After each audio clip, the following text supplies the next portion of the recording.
Okay, I'm Reverend Bill McDonald, and I started my life out. I was born in San Francisco, California, and in 1954, I got really sick, deathly sick. I was going to school in Sunnyvale, California, and I kept going to class sick. And my teacher saw me and thought I looked really bad. I mean, I was just really awful looking because I was having all kinds of problems with my kidneys and my lungs and everything else. So she sent me to the school nurse. School nurse sent me home, told my parents, get this kid checked on. I got home and nobody did anything. I just laid in bed for another week or two and got weaker and weaker until my aunt visited, and she said to my mother, hey, take this kid to a doctor. He looks really terrible. Doctors came and visited me, and basically an hour later, I was taken to the San Jose County Hospital, which was at the time, that's what it was called. I don't know what it's called now. We entered there, and they took a look at me, and they immediately strapped me into a gurney, took me away from my parents. And that was the first time I was away from home. I was almost 8.5 years old at the time, and it's the first time I ever really been away from home. I'd never even been away for a day or a night or anything. So I was taken away, and I heard them telling my parents, it doesn't look good. Looks like you brought him in too late. We're not sure he's going to make it a day or two, so just be prepared. And unlike nowadays where parents kind of hang around a hospital, they strolled me away to,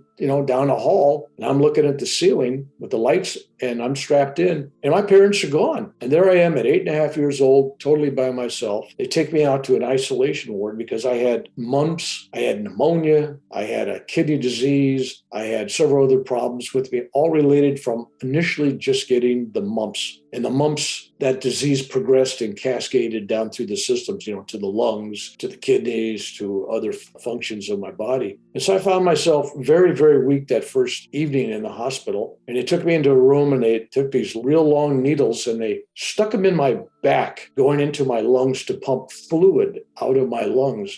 And I went through that several times. But the first night they drained it off. They got done, and it was about 9 o'clock at night. And then they put me in this room, and that was it. It was like, okay, kid, we're done with you. We'll see you, tomorrow. Nobody tucked me in bed. Nobody held my hand. Nobody said, how do you feel? Are you okay? Are you lonely? Nothing. They just left me alone in this room, turned off the lights, total darkness. And while I'm laying there, something happened. There was like this strange feeling, like I got terms for it now, but then I wasn't sure what it was. It was like, in my mind then, it was like my body and my spirit, the real me, it was trying to separate.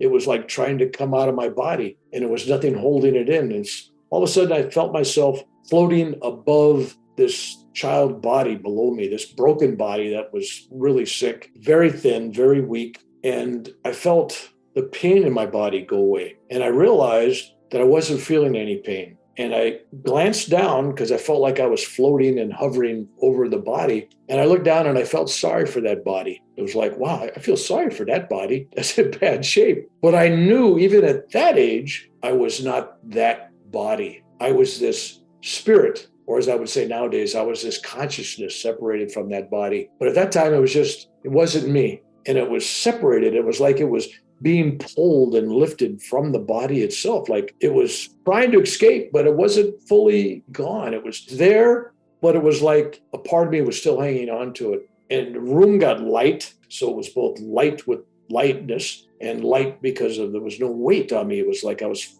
just a feather. And as I'm looking at the clouds and stuff around me, all of a sudden I'm just feeling, and this is not going to come as a surprise to anybody, but from watching any videos on near-death experiences, you feel great love. Everybody puts it in a different way, but I think the way I described it back then, because I had an Italian grandmother, right?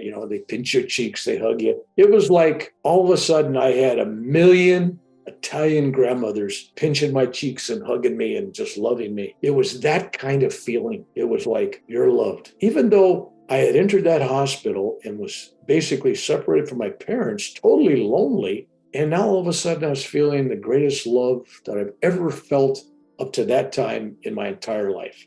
There was just no denying it. I was loved. Not only did I feel love, but I felt loving in return. I was a part of that love. There was no separation between the love I was getting, the love I was feeling, and the love I was giving. It was all one. And then it was like clouds all around me. And all of a sudden I started seeing images, like a movie was unfolding. And it was just like a big panorama of scenes. A lot of people talk about they die, they go through a tunnel, they see the light, then they have a life review. Well, 8 years old, you're not going to have much of a life review. You pulled the dog's tail, you teased your sister or something. There's no big stuff to go over. So I had something very unusual. I had a cascading kaleidoscope that was a preview of the next 50 years of my life. I was 8.5 years old, and I saw pretty much everything that would have transpired in my life till I was almost 59 years old. And I know that is true because, it did transfer over to the real world. And I found myself having deja vu, knowing what was going to happen and everything else. And I saw things like my wife, who I met in high school, and I knew I was going to marry her. And then I saw us later on in life, and I saw the children I was going to have. And I saw the Vietnam War. Now, this is 1954 or so. And the Vietnam War was not on the news. That's something I'd be watching on television. But I saw these strange-looking helicopters. I knew they were helicopters, but they were strange-shaped. They looked like tadpoles, a Huey helicopter. They were just being invented then. They weren't even out in the field flying around any wars. So I knew things were going to happen. I saw the Kennedy assassination.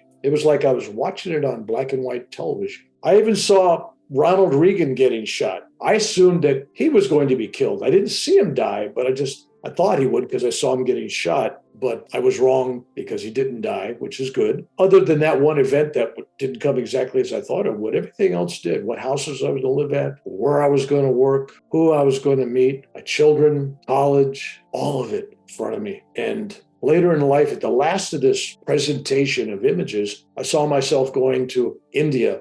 And when I was about 58 and a half, almost 59 years old, I saw myself in India. And that's kind of where this vision kind of ended, me going to India in search of whatever wisdom or experiences, or Babaji's cave in this case. But I knew that was kind of like where the journey was going. And while I was doing that, there was a couple of numbers kept flipping around. There was a 2 and a 9. It'd flip over, it looked like 59, sometimes looked like 29. And I didn't know at the time what that meant. I thought, well, maybe at 29, maybe I'm going to die, or maybe at 59, maybe I'll die, maybe I'll have a close call, maybe there'll be some major changes in my life. So all that was going on as I was laying there. And you got to remember, I'm laying there totally feeling loved, have no clue, none at all, how long it was taking. I had no idea when, if, and all these other questions I was going to get out. I finally realized, though, that, well, if I'm seeing the future, that means I have a future. So dying at that moment in that hospital, that wasn't a projected future. So basically, I knew that I was going to be coming back. It's interesting because I really didn't want to come back. It was like I was happy. I was content.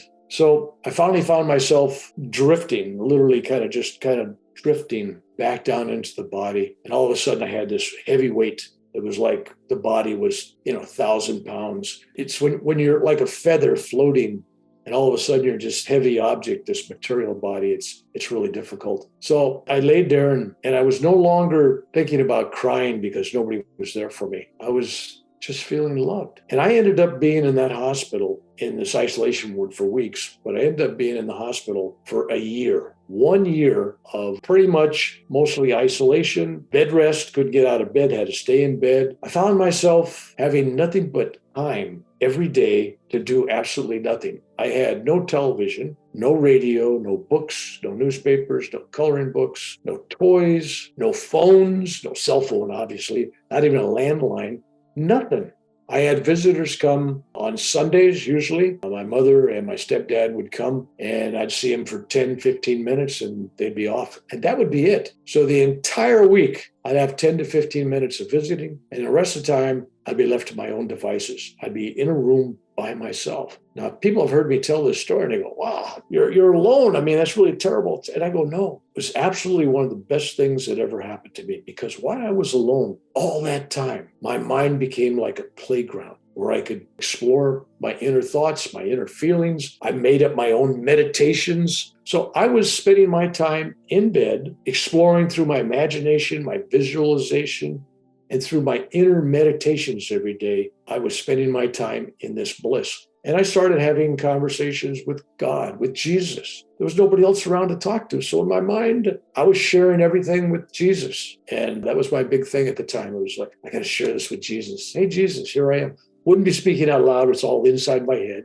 So that kind of went on for a year. When I left the hospital, here were some of the things that changed, which I knew all of a sudden that experience I had changed me. When I got home, I thought about the future. And I thought about this 29, 59. Maybe I'm in danger of dying at something. Maybe I need to take better care of myself because I was awfully sick at that age. And I was under treatment for the next 6 or 7 years afterwards. I was taking penicillin and medicine and going back to doctors for 6 or 7 years after that year in the hospital. So I was still pretty sickly. I came out of the hospital and decided I was going to become a vegetarian. I decided I wasn't really going to be doing alcohol and drugs, caffeine and nicotine, and pretty much avoided all that stuff. Figured, well, if I want to stay healthy, I got to change my course of direction. I got to change my frequency, my vibration. I got to take care of me because I felt like there was something 29, 59 waiting for me. Maybe I need to change. I'm home about a week and I'm sitting on the sofa with my mother. And all of a sudden I hear what sounds like